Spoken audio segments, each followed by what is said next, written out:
I've got my agenda. Okay, so we'll go ahead and call the meeting to order. 6 o'clock, so we'll get this show on the road. Okay. Can we all please mute our microphones, please, and stand for the flag salute?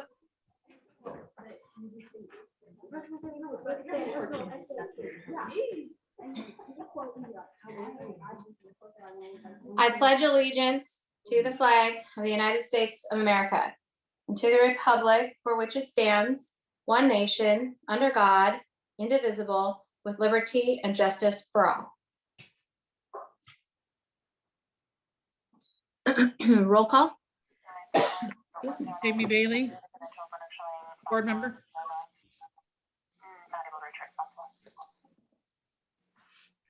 Jody Thompson, board member. Stephanie Smith, board member. Ryan Cristelli, board member. Bernadette Bauer, board member. Christina Smith, superintendent. Candace Goldsmith, staff. Eric Smith, staff. Delaney Hansen, student representative. Lisa Arnold, staff.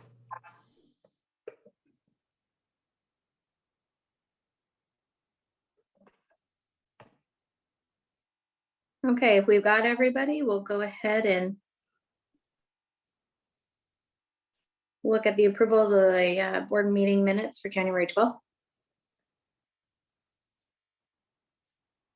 I'll make a motion for the approval of the board meeting minutes for January 12th, 2022. I'll second it. And there's been a motion made and seconded. Is there any discussion? All in favor? Aye. I didn't get to see Stephanie. Oh, here she is. Okay, all opposed? Motion carries. Sorry, Stephanie's kind of doing two things at once tonight, so I apologize if I just want to hear you. I saw you, Steph. Bernadette, I'm trying to get my sound for my AirPods. So yes, please, for Yeah. the consent agenda, I but gotcha. I'm gonna keep working on my AirPods. Sorry. It's okay. Okay, board appreciation recognition. Yes. Well, we normally do this in person. I had to ask, and we typically do this and then we break for cake. We're not breaking for cake currently. We are, though, working really, really hard to bring our meetings back to in person. Just a reminder, we have to be physically and we have to have Zoom, but we don't have to be in person. And so as a result, you know, we're close. Eric Smith is getting, the computer is almost here, the big screen display. So maybe next time we're in person, we will be able to do cake. Maybe that's how we need to celebrate our very first, finally being able to bring people back. The big television monitor to actually do Zoom is on the mail. But until I can do cake, I do have the governor's proclamation. So the proclamation, whereas the mission of Washington's public school system is to ensure that all students achieve at high levels and possess the knowledge and skills to be responsible members of a democratic society who enjoy productive and satisfying lives. And whereas Washington's 295 locally elected school boards and 9 elected educational service district boards are the core of the public education governance system in our state. And whereas the districts and regions they lead serve more than 1 million students, have a combined annual budget over $15 billion, and employ approximately 120,000 people. And whereas school directors play a crucial role in promoting student learning and achievement by creating a vision, establishing policies and budgets, and setting clear standards of accountability for all involved. And whereas school directors are directly accountable to the residents in their districts and regions, serving as the vital link between members of the community and their schools. And whereas school directors and educational service districts provide a passionate voice of advocacy for public schools and the welfare of school children. And whereas it is appropriate to recognize school directors as astounding volunteers and champions for public education. Now, therefore, I, Jay Inslee, Governor of the state of Washington, do hereby proclaim January 2022 as School Board Recognition Month in Washington, and I encourage all people in our state to join me in the special observance, signed the 15th day of December 2021. So congratulations for our board. We do have new board pictures ready to hang now in our observance. And if we were back in our regular boardroom, those would be hung up. We'll probably have to put those on your desks in front of you while we are in the elementary commons. Or maybe we can still put them there if you don't want that. We'll just do cake next time we're together in person. So Eric will be letting us know when we'll be advertising on whether or not we will be having cake on our first board meeting in February if we're ready to go and to do our formal celebration.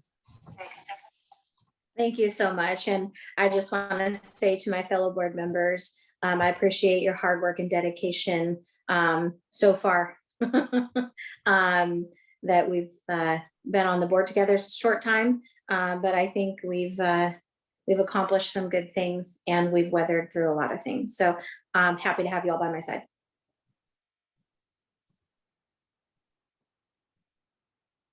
Okay. This has been a tough year. It would not have been successful without the 5 of you. Thank you. Okay, we have letters. Yes, I have a Leslie Hale letter.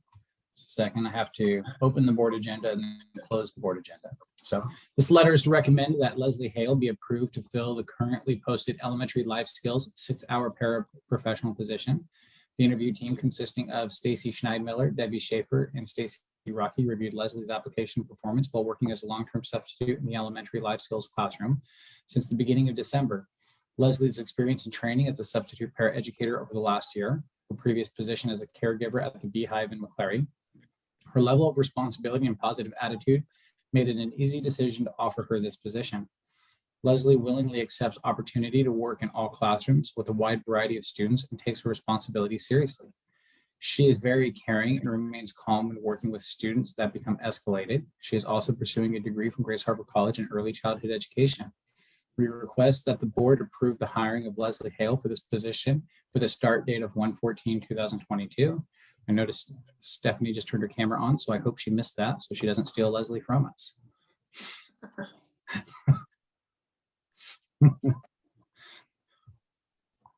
Perfect. And then we have one more letter. Yes.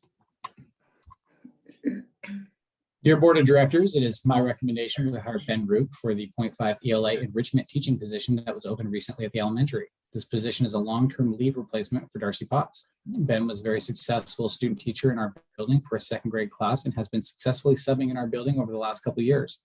More recently, he has been the substitute in our ELA enrichment class during Darcy's absence. Ben also worked as a long-term leave replacement in second grade from March to June last year. Throughout this time, our staff and interview team composed of Greg Scroggins, Barb Snyder, Raquel Cruz, and myself have been impressed with Ben's classroom management, work ethic, initiative, positive attitude, ability to develop lesson plans, and his genuine love for children and education. He'll be a great addition to our learning community. Our recommended start date is December 13th, 2021. If you have further questions regarding this hire, please contact me at the elementary. I've lost my packet again. It keeps coming in and out. We are back to the consent agenda though, so. Yeah, but I have nothing I can go on right now. I have to try to, I'm just gonna, when you're sending this to me, to the rest of the board, I don't know why, but I don't have, when Izzy sends it, I get the public, or all staff. When it's sending to me, I can't click any of the hyperlinks. I can't look at anything. So Okay. I don't know what's happening here. Now I can't even get into it. Do you have the one that Candace sends out to you first? Not No, the one from Izzy. Yeah, the one that Candace sends out that has, no, I just got the packet link. I didn't get an agenda. Are you talking about that one? Yeah, I was saying the packet link that's the one I was hoping that would be opening correctly. No, all it is actually, all I got in my packet link was, I got my agenda back up. All I got in my packet link was the board meeting announcement. And then my packet link is, there's the one that's in there, no hyperlinks in it that I can click on. So anyway, we'll deal with it later. I got it back up. Sorry about that. Okay, consent agenda. I'll move for the approval of the consent agenda. I'll second that. Once you've got the AED, you're gonna get. Okay, there's been a motion made and seconded. Is there any discussion?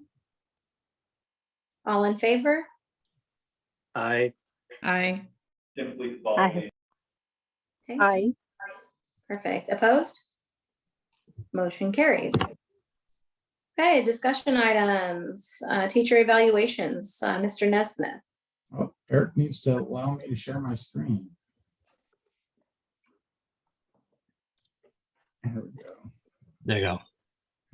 You all see this?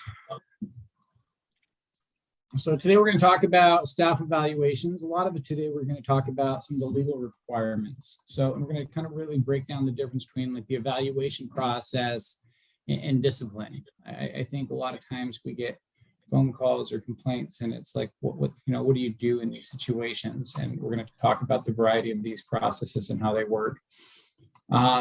Evaluations is really built around a growth mindset. It's what can we do to help you get better? And it is really through a partnership with the district, the teachers, and all of our associations on how can we build a collaborative relationship on what can we do to provide supports and structures to really help everybody, be the best teachers that they can be in their classrooms and serve their students the best. We really have a lot of rules on evaluations. There's really clear certification dates. We need to, by mid-December, have to identify the evaluation process meeting. And this is really where the administrator has the ability to sit down with the teacher they're evaluating, and myself too, because I evaluate the principals, and talk about going through the criteria, and this is how I would interpret that, or this is what I would like to see. And it gives a chance for that evaluator and that educator and that certified employee to really kind of break down any communication barriers.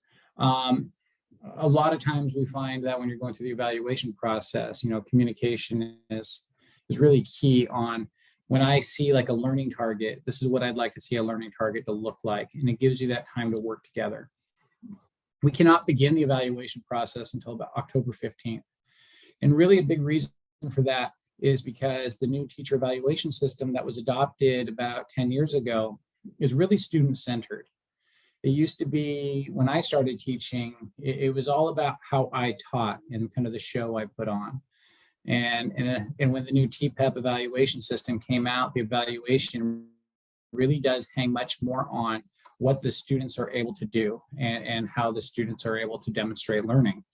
That's really hard to do before October 15th, because at that point, most teachers are really trying to set their norms, their procedures. Like, what does it mean to come into the class each day and show engagement and show learning? What does it mean for the student to know, what is their learning target? What is the standard alignment? What are the right pedagogical practices, learning practices that you want to see in a classroom? New employees need to have one full formal observation done by the end, within 90 days. We like to see that being done for new hires, teacher on a provisional contract. So that would be a teacher who's new to teaching, and anybody who's brand new to the profession. This needs to be done for 3 years in a row. Teachers that come to the Elma School District but have taught in Washington State somewhere else would only be on that provisional status for 1 year. And then the idea is that employee really gets a chance to see, this is where I see you are at right now as a teacher, as a comprehensive evaluation, to really kind of let that employee know, hey, this is how you're coming in, and this is how we're onboarding you and bringing you into the process. We have until December 1st to work it out with that employee on whether or not they would be going on to a focused or a comprehensive evaluation. So that would say that, it has to be mutually agreed upon on that employee. So the teachers have the ability to choose focus areas. Like, I want to be evaluated on just this criteria. The state does require that one of those criteria must be data driven.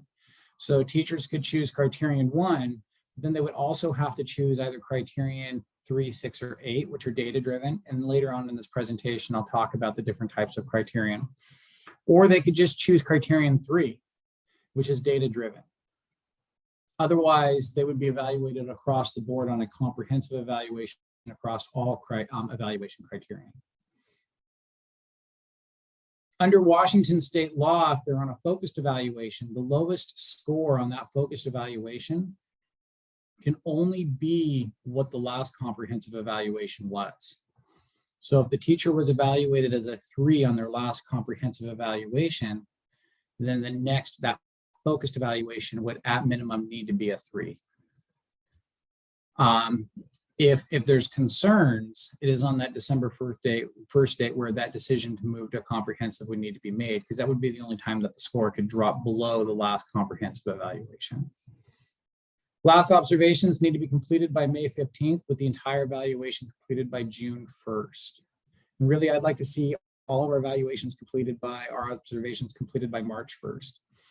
Typically, by the end of January is ideal, that if we do have teachers of a concern, that is when we'd be moving into anywhere between October 15th and that first observation. If there was a teacher of concern, that would move on to a personal improvement plan.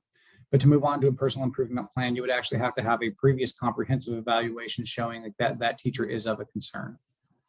So in all this, I'm saying teachers, but I really should also say administrators as well. So if there's an administrator of concern by the evaluation, this whole process starts over. Teachers are required to be evaluated twice, though, and administrators are actually required to have an evaluation meeting once a month. So that's kind of our dates. To do an evaluation, there's a lot of laws regarding this, and I listed them out, all the RCWs. And this is all legally mandated. It's one of the few ways to lose your position is by not completing evaluations as an administrator. It's one of the things the state is really, really clear on, that you need to complete your evaluations. And you have to actually be trained in an evaluation to conduct an evaluation.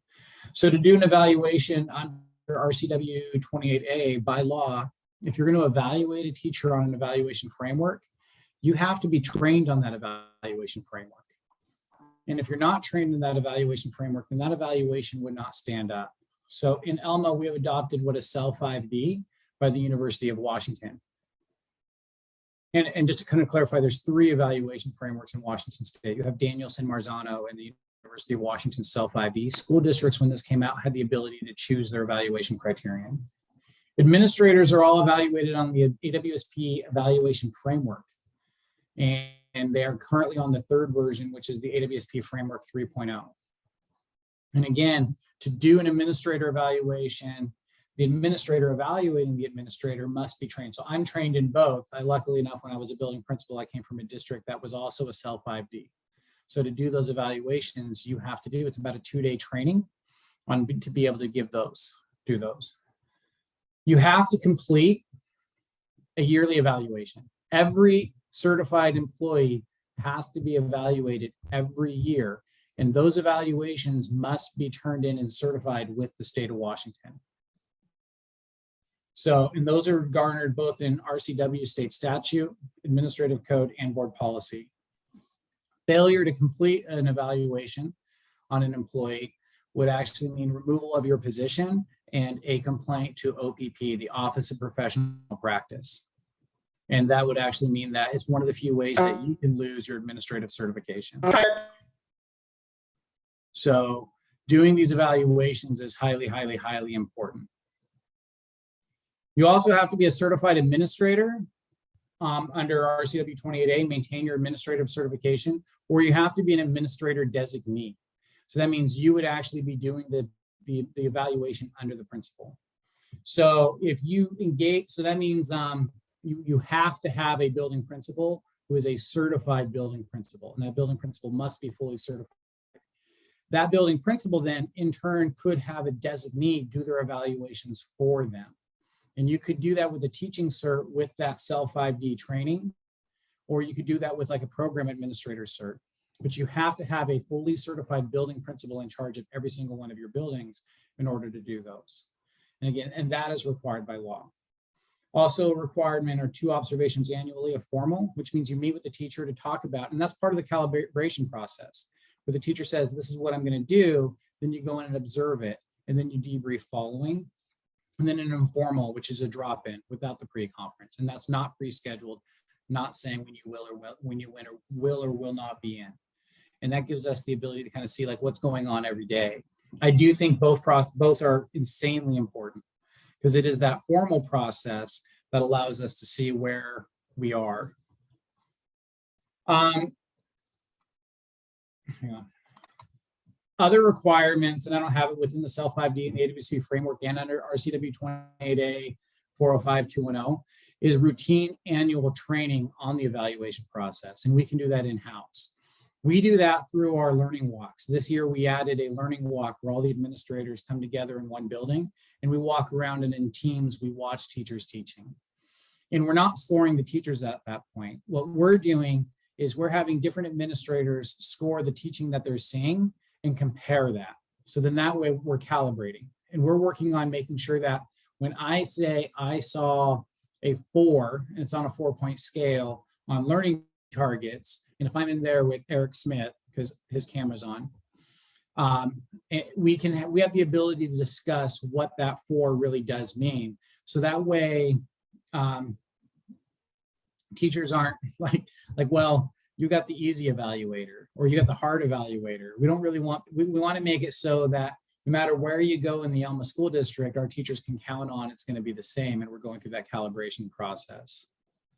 So, and then under 2 observations annually, again, for administrators, that's a once-a-month meeting, and they call it the cycle of inquiry. And so when the board gets my calendar, that first Tuesday and the first Wednesday of every month, I'm doing the cycle of inquiry process, meeting with the administrators, talking about the building goals and how that is going. And that's required under the AWSP administrator requirement. So administrator evaluations are quite a bit more work than teacher evaluations. These are our 8 criterion. The first 6 are actually really student-based, and criterion 7 and 8 is really everything outside of the classroom. So 1 is high expectations. It means, are the teachers communicating the learning targets and what they want the students to be learning in the classroom? Do students understand what they should be learning, right? Learning criterion 2, teaching practices. Are students engaged? Are students engaged in the lesson, right? Are the students, are they on their cell phones? Or are they fully paying attention to the lesson, working through the learning criterion? Criterion 3 is data-based. It is one of our data-based, our data-centered ones. So again, teachers can pick one on focus. Criterion 3 would be one of the 3 options that would be a data requirement. And that's showing appropriate scaffolds. So it's looking at the data and saying, I have ELL students in a English classroom, and what type of supports are we providing students that even though English is not the student's first language, we're providing support, and I can show student growth data on students needing support in English. Or it really could be kind of any variety of student supports. Criterion 4 is teacher knowledge of content. 5 is a safe learning environment. Criterion 6 is that overall student data. Can I show all of the students are learning? And again, in October, we presented that student achievement data. We've been doing a huge data investment to make sure that we can actually show you where every Elma student is. And we're going to be doing another data study. Again, that's the data that we're pulling in that we're now able to provide our classroom teachers. Criterion 7, again, is out of the classroom. It's the ability to communicate with parents and community, and it's those communications with parents and community. And criterion 8 is teachers working with other teachers. Now, criterion 8 is your last data bit, your data indicator, but it's the ability to show like English teachers working with each other, trying out new lessons, and then comparing student achievement on English classrooms across the whole or math classrooms across the whole. So it's teachers working with other teachers using data to show student growth, to make adjustments and decisions in the instructional practice. So that is on our evaluations. Next is kind of the separate side, which would be like discipline. Any questions on the evaluation process?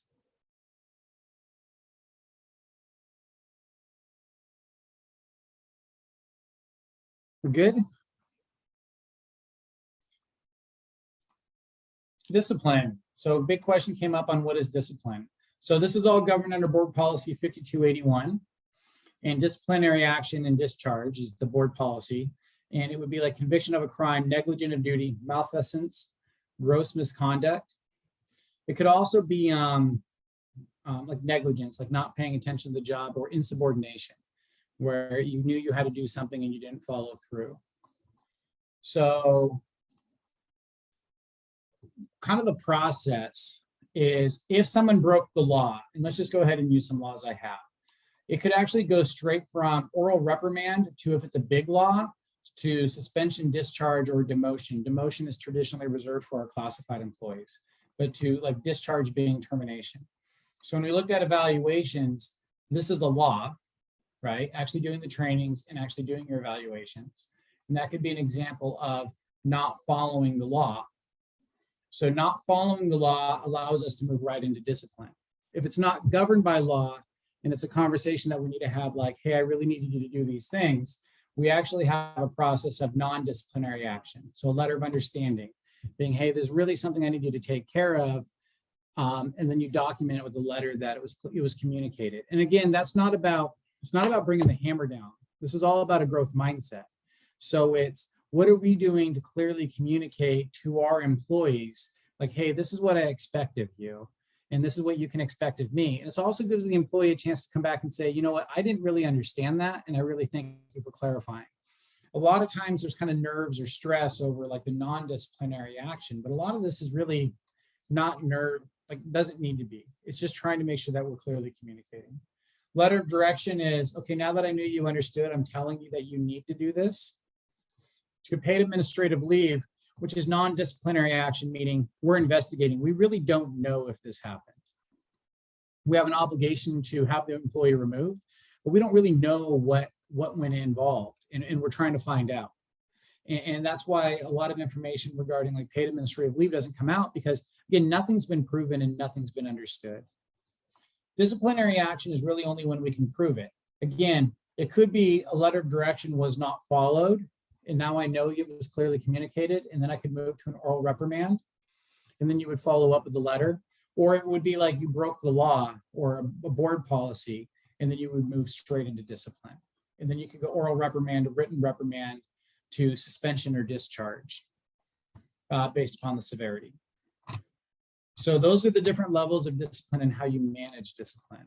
And I have too many screens. Are there any questions on, so what are we doing? These are a lot of requirements. I was trying to show it, but I realized as I tried to show it, it was really giving way too much personnel information. Again, personnel information is private to the district and to the employee, right? We don't advertise. Most people do not have their professional careers advertised in this public social media. As a result, we don't advertise other people's professional careers in social media. So what we've done is we did adopt what is called the Frontline evaluation system. Because when we came in, we were doing paper evaluations. But the issue with paper is we were struggling showing all of those pieces had taken place regarding the evaluation process. Not to say it wasn't done, but we really couldn't verify the efficacy that that full evaluation process was being done. So this year, our administrators have adopted the Frontline evaluation tool. You never want to adopt a new evaluation system in August, and we did. And that was really because of our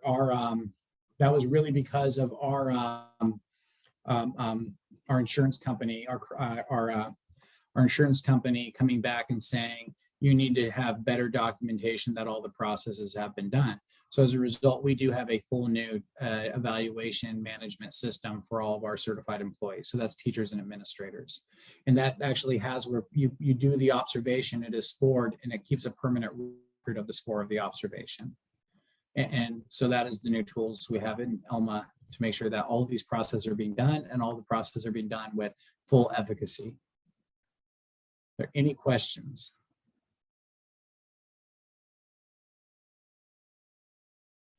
Chris, I have a question real quick. So the evaluations, remind me, you evaluate the principals and the admin? I evaluate one classified administrator, and that is Lisa Arnold. And that was a change I made when I came in. Okay. Lisa Arnold evaluates the rest of our operations team. So that would be Jeff Monroe on facilities, that'd be Caleb Bogard and Bill Christensen.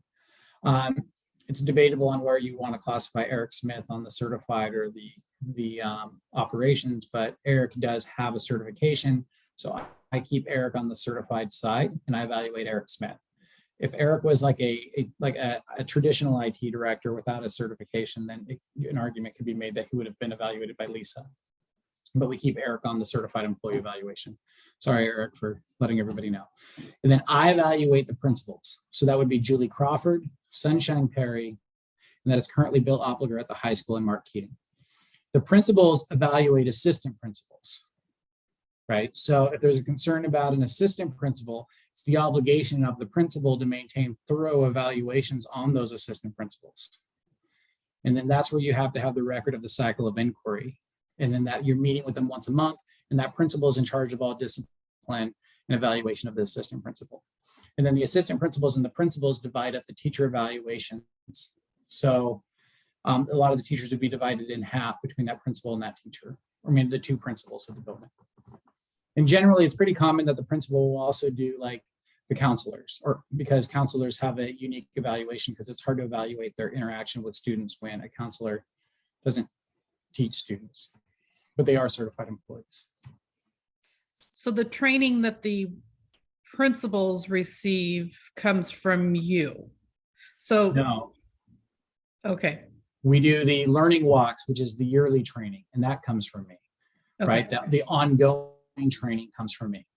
But the initial training to do it, so to do the AWSP framework training must be by AWSP. So the Washington State Principals Association does the training for principals. So all of our principals have to be trained on that AWSP framework if they're evaluating an assistant principal. If they're not, they can't be evaluating an assistant principal. And that means any evaluation record done on an assistant principal has to be thrown out. We can't even keep it. We can't even use it, because the principal who did the evaluation was not trained on that AWSP framework. It's invalid. So you have to be trained for that any historic evaluation to even be valid. And that's really common. They let you know when you're getting your principal's cert. And again, that's ran through AWSP. So the State Principals Association runs that training. They also have an obligation to help protect principals. So that's very common knowledge of principals, that you need to be trained in the principal evaluation system to evaluate principals. Okay, thank you. And same deal. So if you're let's say we hired somebody straight from teaching into being a brand new principal, they would have to do both a CEL 5D training and they would have to do an AWSP framework training. If we're promoting someone as assistant principal into principal, they probably already have the CEL 5D training, so they would need to do the AWSP framework training.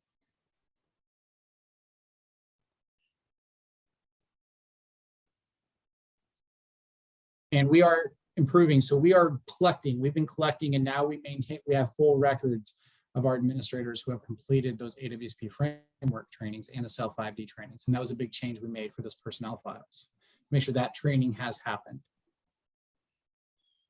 Okay, I was just trying to wrap my head on who does what down through. So I got it now. Thank you. I appreciate it.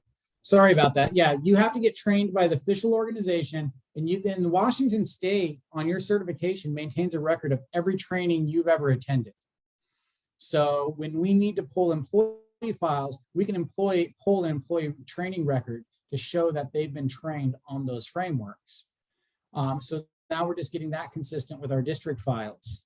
And then once you've done that, then it rolls over into yearly training. Well, the yearly training we can do. But that first training must be done by those organizations. So University of Washington does the University CEL 5D training, and that's typically done out of the ESD. Hey, Chris, just to double check, the new Frontline system that you guys are using now, it tracks all these, even the monthly. I mean, it's the record of everything now. So there's no record more of paper everything. file. Okay. That's why we adopted it. I was saying insurance company. So we have an insurance company that are under an insurance company is a risk management company that our insurance company pays for. We did have an investigation done by our risk management firm who did say we had to have better records of that this process is being followed. It was not in just very clear transparency. Adopting a new tool like this would have been something we would have been starting in January, working with our teachers association on the rollout and getting it into place. It would have never been ideal to say, hey, I'm coming in as a new superintendent and we're adopting this in August. Well, you do that because we had to, right? And so I will say our ETO has had, our Teachers Association has had a lot of grace as we've rolled out a new evaluation system, a lot of grace. So for them, I'm really thankful for our ETO and our teachers.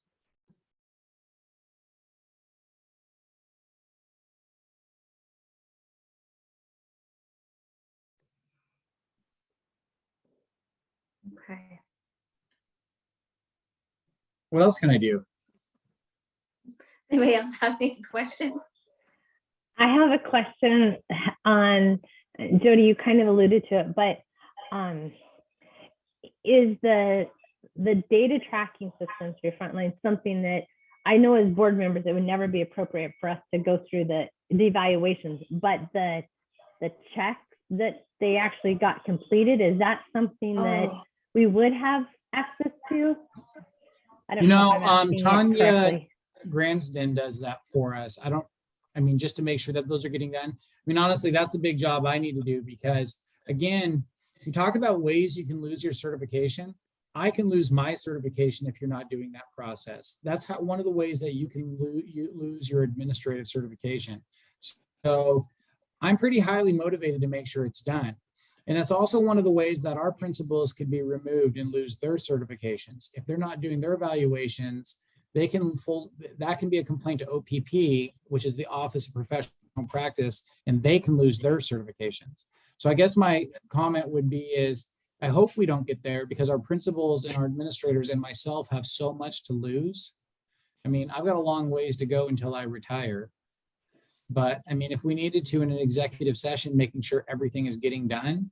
But just so you know, every administrator in this district can lose their certification, which is your ability to do your job if we're not doing this. And this does result in an OPP complaint if you do not do the whole process. Okay, so just to go a little further on Stephanie's, and maybe or clarify it, at any time, would we as the board be able to go in with Tanya and say, hey, just want to check in, are we up to snuff, or is that what you were kind of saying? Like, what's the board's access to asking that or having access to make sure that we can make sure the job's getting done? Is that what you're asking? I don't want to have to ask that question, but to be transparent as a board member, I made the assumption, I guess I'm hearing both things, Chris. I know I hear you saying everyone right now is super committed to making this happen. And I believe that as a board member, I would have believed all the same things that I'm hearing about last year as well, but I'm hearing you say, we're making these changes, we're making sure this piece is getting done. And as a board member, I guess I felt pretty far removed from the data, I guess. It's one thing for you to tell us, I'm asking kind of a vulnerable question, but it's one thing for you to tell us as a board, hey, all the evaluations look great and everybody's on board and they've all been, done by all their dates, and for us to, as a board, go, oh, okay, thanks. But is there a way for us to know that, I guess? I guess my blunt answer is it's not normal, but because under the current situation where it hasn't been done, yes, we can do that. Okay. And I guess, flip side is one of the things I'm being evaluated on is revamping the evaluation system. So it could be a piece of evidence covered within my own evaluation that I can show you that everything is being done. So yes, I mean, the short answer is yes. I would say what would make it less unorthodox is the fact that it's one of the things I'm being evaluated on, is making sure all the evaluations are done. So probably the most way to do it cleanly would be to include it as a part of my evaluation, that every evaluation step is done. Thank you. I appreciate it. I know these are kind of vulnerable and hard questions, but I appreciate all the questions and the answers. So thank you. So I think here on the spot, we figured out a way to answer the question yes, and as a way to kind of make it a little bit more kind of official. So as a part of my evaluation, I can use that as evidence to show that we are getting it done now. Yeah. I think it helps build that good just trust and communication right now that we're kind of in that space. Just so that there's that that full confidence that as a board, we really are making sure that we're in compliance. Can do that. Perfect. Okay, Chris, do you have anything else? That is all I have on the evaluation process as of Okay. now. Okay, thank you again. So we'll move on to communications and comments. Do we have anybody from ETO? EESP? ECOPA? Admin? Persons to be heard or public comment? We did have one. I'd like to go ahead and preface that with the public comment was actually a comment in writing, not actually a comment, but an article in writing. Articles in writing aren't going to be read at the meeting. However, they will become a part of the meeting minutes. If anyone wants access to that, it will be published in our meeting minutes and or it will be available upon request. Every board member has received a copy of that per the rules. And from this point forward, we don't have any other public comment. So we will move on to good news. I lost my board agenda now too, so I was looking around. Oh, no.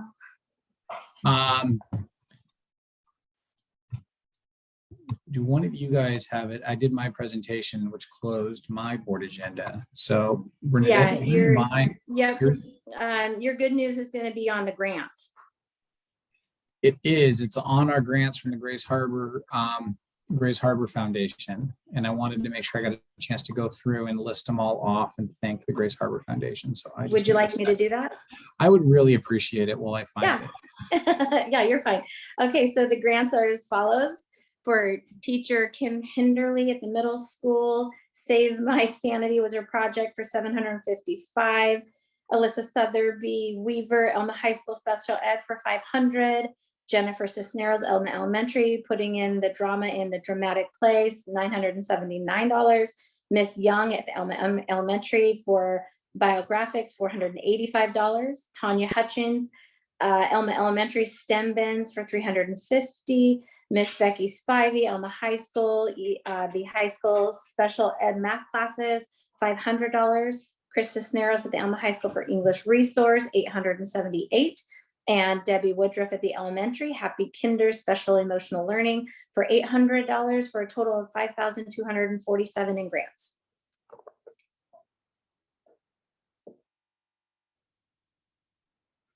And then you have the Washington State Board of Education Mastery-Based Learning at the bottom of that.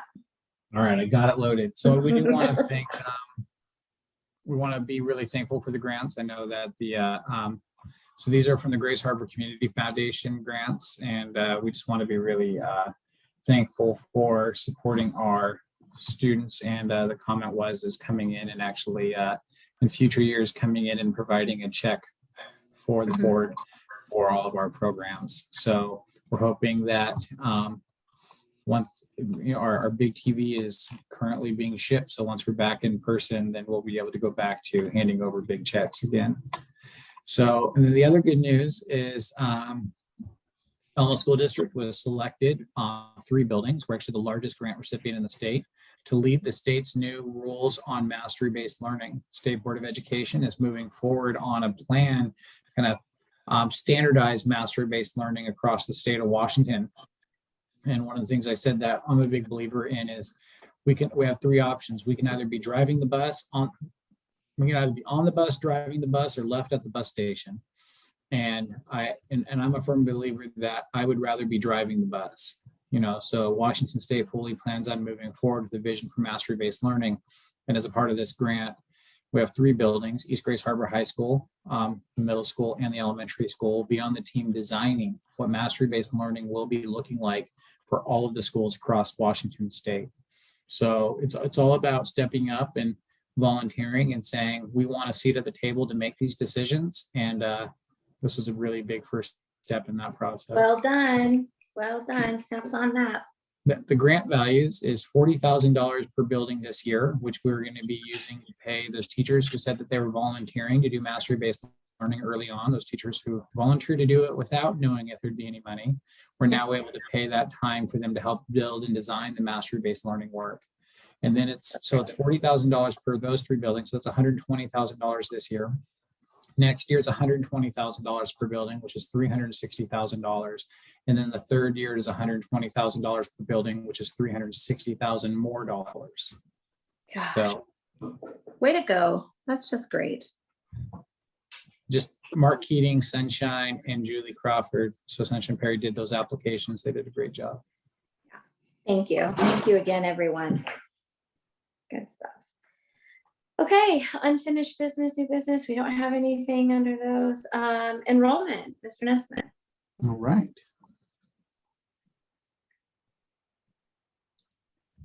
Oh my goodness. All right. Our enrollment, we are still sitting above. It is our ALE. Our ALE program is continuing to grow. Our new online school has continued to have pretty sustained growth. A little bit of a drop in budgeted in 12th grade, but beyond that, it's going really consistently. As a district, we are sitting, hang on, total, we are sitting about 22 FTE above budgeted. So we budgeted for 1,464 and we're at 1,486, which is really good because every school district in the state of Washington has, what is it? I think they said about 2/3 of all school districts in the state of Washington have declining enrollment. So the Elma School District is in one of those very few groups of school districts that have had increasing enrollment this school year. So are there any questions on our enrollment? Well, I don't have the enrollment attachment, so that's the one thing I couldn't look at. Oh, hang on, let me share it. Please. You know, all the board reports and the budget, but So this is by month. So you'll see our total enrollment by month.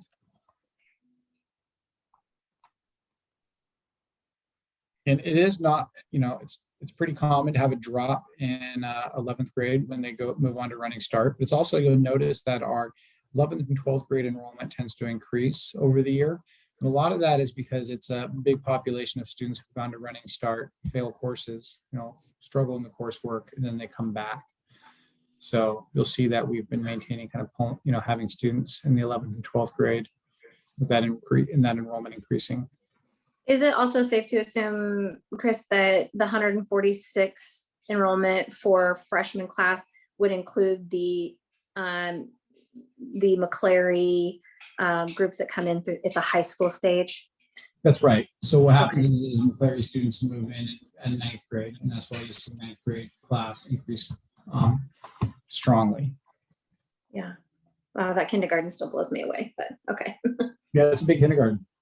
Jeez. Yeah. Okay, thank you. I don't have any other questions.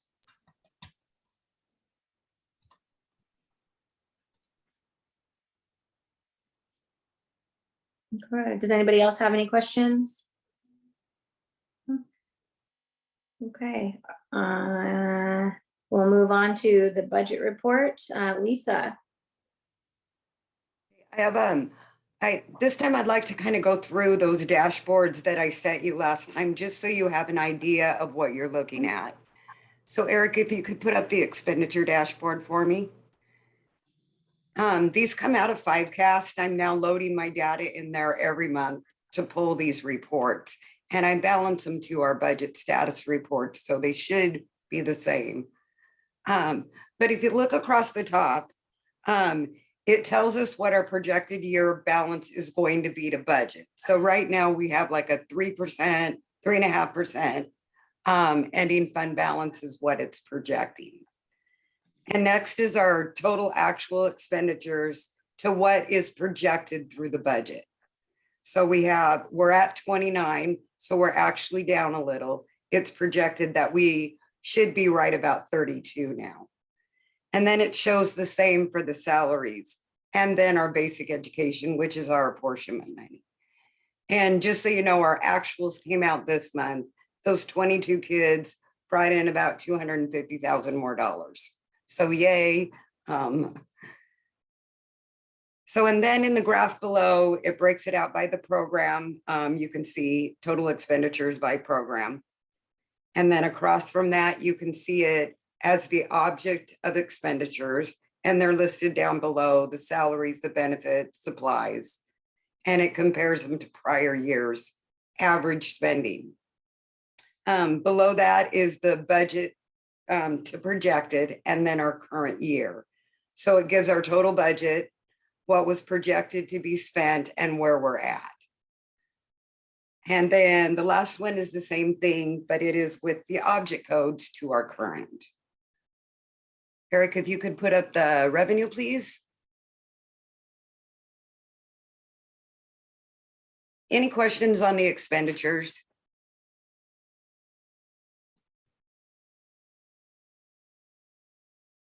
And so here's the same thing, doing it with revenues. So you can see our state revenues, our local revenues, and our federal revenues, and how they're coming in based on budget. And federal revenues kind of come in different because it depends on what we use. In the next month, we get it back, if that makes sense. So I can apply for the expenditures after we've expended them. So I'm always a month in lag there. But this is the exact same way, but by revenues. Any questions?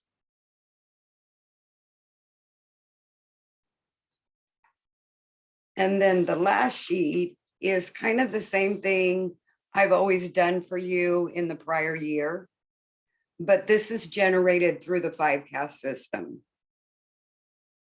And this is the cash flow projection. So that's giving you what our revenues that are coming in, our expenditures going out, and our projection of fund balance. This is just a little bit more condensed than what you guys had before. Are these reports working for you guys? I like them. Are they easier to read? Yes. Is there anything that I can give you that will help you make better decisions, information-wise?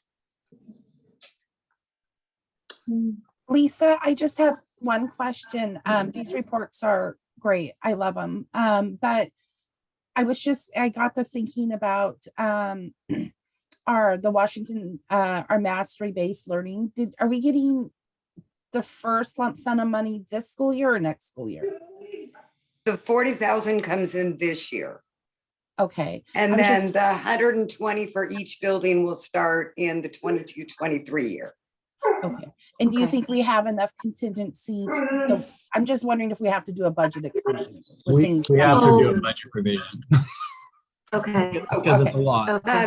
Jody, the great thing is we have been bringing in so much money through, we're bringing in CEL and Mastery of Learning, the UDL, all these grants we're applying for were unexpected in my world. Right. Well, that's what I'm thinking. If we have and so I'm going to have to do capacity.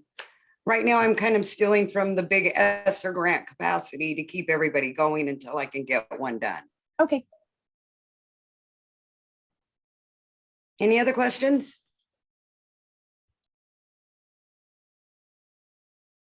Well, if you think of anything that will help, please feel free to give me a call anytime. I can sit down with you. I'm hoping that a couple of you guys will sit down with us soon to start looking at budget for the following year. So you guys let me know what works for you. I hope beginning of March to actually be starting on it. So if somebody could say some time in March, that would be great. Okay. Great, Lisa. Thank you so much. I appreciate it. Thank you. Okay, Superintendent Report. All right, I'm going to do a much more formal superintendent report on kind of what our budgets go for and what comes out of what.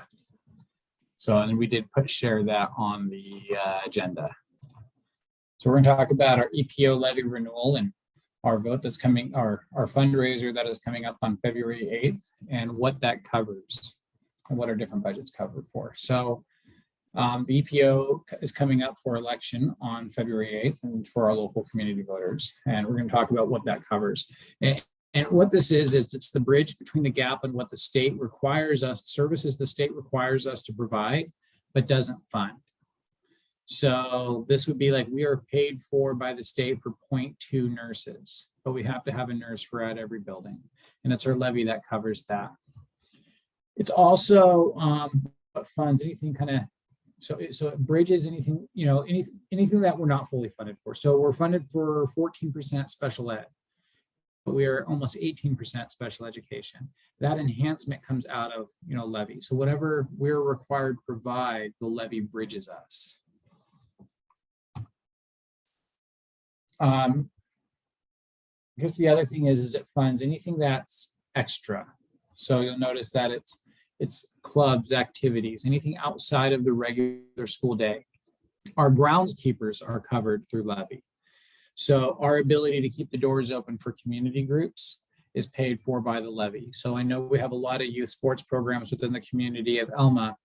We pay our groundskeeper out of that levy. Our athletics groundskeeper is paid through the levy. By being able to maintain the fields, we're able to keep our fields open to all of those community youth groups. Without a groundskeeper, we wouldn't be able to keep the doors open to those community youth groups because we wouldn't have anybody to maintain those fields. The levy also provides for, like I said, all of our athletics, all of our coaches, athletic support, athletic director, all of that comes from the levy. That is not funded through basic ed. Basic ed funds teachers, kind of a basic level of teachers and a basic ed level of administrators. And that's really what our basic ed provides. So it's not a new tax because again, school districts like having after school activities, school districts like having our fields open to our communities. We made a big point to keep our facilities open to all of our communities, even through COVID. And that was a huge expense. But we made we made good on our promise to community to keep our facilities open because of the levy that was voted on and passed by our community. And we feel that because keeping our facilities open is supported by the community, then in turn, the Elma School District needed to keep our facilities open. And that was not true across Washington State. Most groups had left their facilities closed to their communities, closed their facility down due to COVID. And it was our belief because the community supported it in a levy, we needed to make sure that students had a place to go. So it's not a new tax. Levy's costing about $2.19 per thousand if it's renewed by the voters. So that would be about, and that's based upon, there's a variety of ways to cap that. So that'd be based off of assessed value. But the other thing too is it's also based off of $2,500 per student enrollment. So based upon, I think whatever number is lower. So the state, if our student count $2,500 per student surpasses that, then they would cap us on that. So roughly right now, we have to estimate the cost. It would cost about $3 million in revenue for 23 and $3.4 million in revenue for the 24 school year. So kind of comparing the other tax rates, we don't have any debt service. So Shelton School District is $4.83 per thousand. We're still $2.19 per thousand. So out of every school district in Grace Harbor County, all the school districts in Grace Harbor County and all the school districts in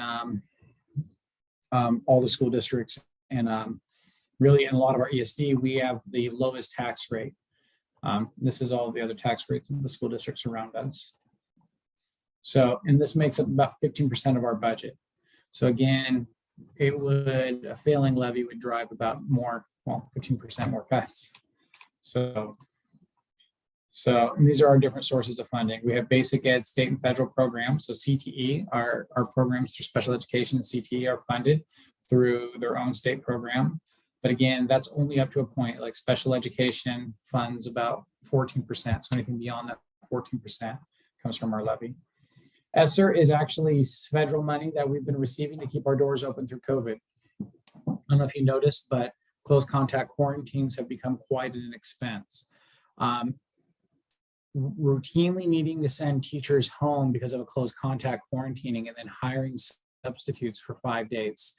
when we didn't have it in our budget capacity to continually hire subs. So even though we had a pretty substantial amount of ESSER money, that substantial amount of ESSER money is really getting chewed up and chewed up quickly in many state requirements and mandates that we have to follow.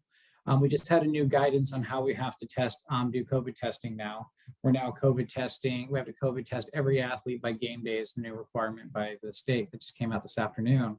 And then it's our job to buy all those COVID tests. So we're constantly buying the COVID tests. We have to buy the masks. So COVID has been, yes, we receive federal money, but COVID has been incredibly expensive. Expensive to a point where many school districts across Grace Harbor County have also closed their doors because it was hard to maintain. They couldn't have substitute teachers. They couldn't get COVID tests. So we are burning through COVID money in keeping our doors open. And that has been a big promise we've made to our community. I think Elma is one of 3 school districts in all of Grace Harbor County that has not closed for COVID.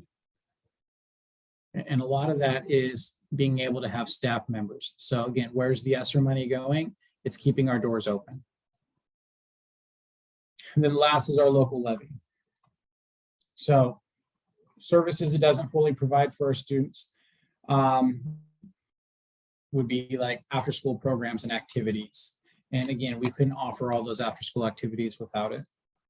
And high quality instruction. Our Chromebooks are actually paid for out of levy. So being able to have students to have technology to take home and work from home and come back and forth from school. Again, we don't want to quarantine students. This has been really hard for school districts to maintain. And I mean, I didn't think I would be spending every morning poring over the computer, but if we don't follow the mandates, the state, Lisa just gave you a budget update, the state would strip school districts of all funding. And it's really hard to keep teachers working when we have absolutely no funding coming in. And those are the consequences for not following these state mandates. So we're constantly, again, on calls and sitting on my computer waiting for the updates as they come out. And a lot of these new mandates really do feel like roulette, where I don't really know what's going to come up on the wheel. And you're kind of hanging out watching closely going, except it's roulette where we don't really win any money. It's roulette where the state gave us some money, and it's roulette on what is this going to cost? And with supply and demand and the huge shortage on COVID testing, now that we are sending, as a government, we're sending COVID tests home to all families, that's coming out of the population that schools had to buy, which really only drove up the cost of remaining COVID tests. So COVID tests have only gotten more expensive. So it's quite a feat to balance. So again, activities and athletics, Izzy made a great PowerPoint and I keep on jumping all over it. Levy costs are activities. Again, House Bill 1666 requires that all athletes participate for free. It is our levy. Without a levy, we wouldn't be able to offer any of the sports, athletics, and activities platforms we provide. So, and I'm kind of going through Izzy's quickly because I think I talked about most of these. I think this is the last one. If property values go up, the average tax rate is adjusted. We cannot collect more money than what we've been approved to collect. So I think a big question is if my property values continue to go up, is the school district going to continue to collect just more and more and more on that 219? No, we actually have to run our levy on a total dollar value. So we run a 219 per thousand on an estimated value, which locks us in on a dollar rate. And then if property values continue to climb, that's really where we're locked. And if you are on a fixed income or a senior citizen, this is how you apply for an exemption. Senior citizens on a fixed income actually have the ability to have their property taxes to get an exemption on levy costs and bond costs and local costs. So if you are in a fixed income, I'd recommend you call this number and apply for an exemption. So that is my quick presentation that Izzy does a good job making me sound smart. Any questions? I don't have any. Anybody else have any questions? Nope. Okay. Thank you again, Chris, for all of that information. Okay, student representative report from Delaney Hanson. Hi, everyone. Good evening, Delaney. I hope you all been having a good day, good night. So my report is going to be a lot less formal than Mr. Nesmith's was. I don't have like a PowerPoint or anything. But the quarter is about to end for all of our schools, and just a reminder to students and staff, everyone just finish strong, because it feels like it's been a long quarter, and it has. And so really just, we can all finish strong. We'll be able to do it. And, I believe in all of us. We can get through it. And then I just wanted to thank all the staff and everyone out there for all the hard work that you guys have been doing. It's been an iffy past couple of months, and I just, we just really appreciate all the work that you guys put into everything you do, and it really matters to us. So I just wanted to say thank you for that. Yeah, really just do your best. Again, I say it every time, but it's still important every time. Take care of yourself, take care of the ones you love, tell the ones that you love them. Yeah, that's pretty much all I have. Delaney, thank you so much. Again, I appreciate hearing your report every time, and I just love your soul. So thank you so much. Thank you.